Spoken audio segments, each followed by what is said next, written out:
The Browns have signed another running back. Former Bears running back D'onta Foreman is coming on over to Cleveland, according to Jordan Schultz. So we'll break down this signing, get you guys familiar with the former Bears running back, and then we'll talk about the running back room in general. But never miss a signing when you are subscribed to the channel. We're closing in on our next subscriber milestone, 34,000 subs. So if you have not subscribed yet, I encourage you to do so. That way, whenever news breaks for your favorite team, you are in the loop. But let's talk about the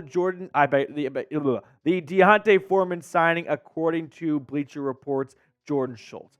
First, some background. If you're like, where do I know this name from? He was a pretty good running back at Texas coming out, went to the Texans. He's also the all-time waiver wire addition in fantasy football in Week 5. He had a great year with the Carolina Panthers 2 seasons ago.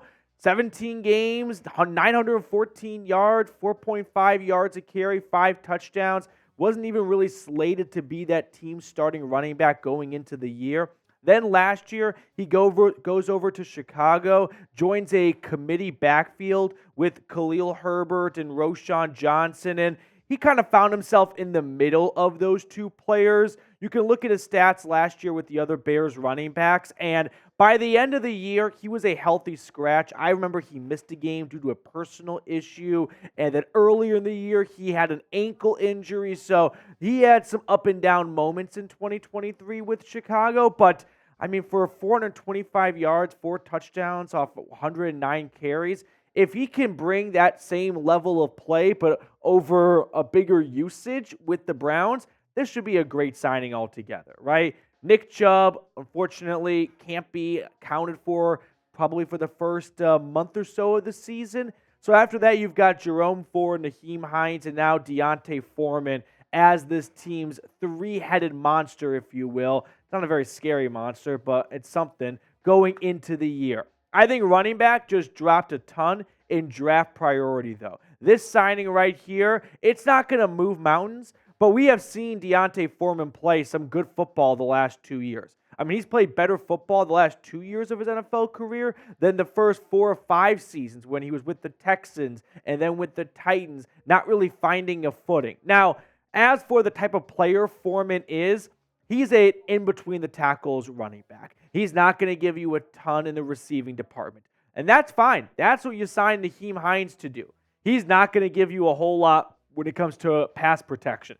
And that's a bit of a concern because I don't think Jerome Ford, he's probably the best of the three, but I don't think he's some standout pass-protecting running back. So neither Ford, Hines, or Foreman really excel, if you would, at that spot in the running back room. So that's definitely going to be an area of concern and something for Deuce Staley to work on with these 3 running backs. But Foreman is a good in-between-the-tackles running back. He can run hard. He can run through contact. He can finish off nice long runs. He's just not going to do a whole lot in other areas that really wow you, which is why he's best served in a committee backfield. And that's his role in Cleveland.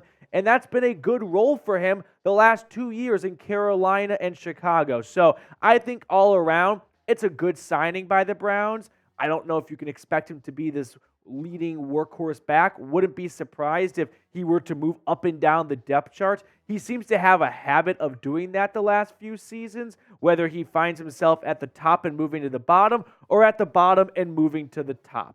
But now he joins Jerome Ford and Hines in this running back room, again, waiting for Nick Chubb to return, and we just don't know the answer to that question. But when they do get Nick Chubb back, it doesn't really matter who else is in this running back room, right? Now, I'm sure that Nick Chubb's going to have a bit of a warming up period until he's really close to 100%, even when he does return. But I'm just not uber confident in Ford and Hines by themselves, which is why I'm much more relaxed knowing D'onta Foreman, who's had 2 good seasons in this type of role, is joining them in Cleveland. In fact, not to be too harsh on Jerome Ford, but last year had some good, had some bad moments. His best moments were the big long run against the Steelers, which was finished off by Pierre Strong Jr., if you remember, and then early in the Colts game. However, if you remove those 2 identical 69-yard runs, very nice, he's got 202 carries for 675 yards and 3.3 yards a carry. that is not a good stat line for a guy that's going to be in line to be your RB1. Now, players improve in the NFL more often than not, so I want to be a half-glass full guy and go, Jerome Ford, after his first season as really being an RB1, could maybe be a little bit better next season with, some tape to watch and some things to work on and whatnot during the offseason. But that alone right there, I know those are two really nice runs, but if that is what's driving up all of your metrics, you can't bank on 69-yard runs every single game, as nice as that would be. So I think it's very important for the Browns to address this spot, which they have done with Hines and now Foreman. So what's your confidence level in Jerome Ford and Nyheim Hines and D'onta Foreman as this team's three-headed monster? Scale it 1 to 10. For me, if 10 is going to be like this team's going to be the NFL's like leading rushing team, and 1's being they'll be the absolute bottom of the barrel, I'd put it at like a 5.9. Like, I think I'm over the 50% marker, but I'm not going to run away with it because all these three running backs, they've got some skeletons in their closet, right? Ford last year, outside of 2 big runs against the Colts and the Steelers, was underwhelming. Nyheim Hines hasn't played a snap since 2022, and he has not been a very good running back in terms of between the tackles. He is good at receiving. D'onta Foreman, he seems to never really stick in any one spot for very long, and he never seems to really have a full stranglehold on the depth chart position wherever he stands. He's always fluid, moving up and down, healthy scratch at the end of last season. So together, hopefully these guys can produce 125 yards a game, 120 yards. I mean, that's probably a bit on the high side, 110, 115. And hey, if Deshaun Watson comes with his A game, that's an offense that can get the job done until Nick Chubb comes back. More on Chubb, by the way, in just a second. But really quickly, I once again want to remind you guys about this awesome sale going on at Fanatics. It's a Browns USA themed t-shirt with the warmer weather just right around the corner. That means barbecues. That means days at the lake, going to the beach, stuff like that. So if you want to up your Cleveland Browns wardrobe while also supporting and repping the red, white, and blue, go to chatsports.com/BrownsUSA. I put that link for everyone in the comments and description of today's video. So when I saw this signing, I didn't think too much into it, but I have seen others start to ask, okay, you signed D'onta Foreman and Nyheim Hines. Is this a sign from Andrew Berry that they are bracing for no Nick Chubb for a good chunk of 2024? Which, hey, my guess is as good as yours. I think there are very few people on this planet right now that have a good idea of when Nick Chubb is going to return. Since he got a second surgery in November, it could be a 12-month recovery. And if that's the case, we're talking about no Nick Chubb for the first half of the season. But if we can just kind of get in our feelings for a moment, man, look at Nick Chubb the last 4 seasons. We'll throw his stats on screen for you all. He was averaging 6.1 yards a carry before he went down. God, he was on track for maybe his best year yet. Never gone below 5 yards a carry in any season. I miss Nicholas Jamal Chubb. I know you do too, and I'm not trying to make this a just sad movie, but the sooner the better for Chubb. That's Captain Obvious here. And my prediction is, and this is just me trying to speak it into existence a little bit, is I would not bet against Nick Chubb when it comes to rehab. He kicked its ass once at UGA, and the guy's Batman. So if there is a timetable for his return, I'm going to lean towards the beginning of that timetable compared towards the end, which is why maybe this is the Browns going, all right, let's not leave this into the hands of just Jerome Ford and Nyheim Hines. Let's bring in D'onta Foreman, have these 3 guys be the bell cow backs and share the workload, if you will, actually, for weeks 1, 2, 3, 4.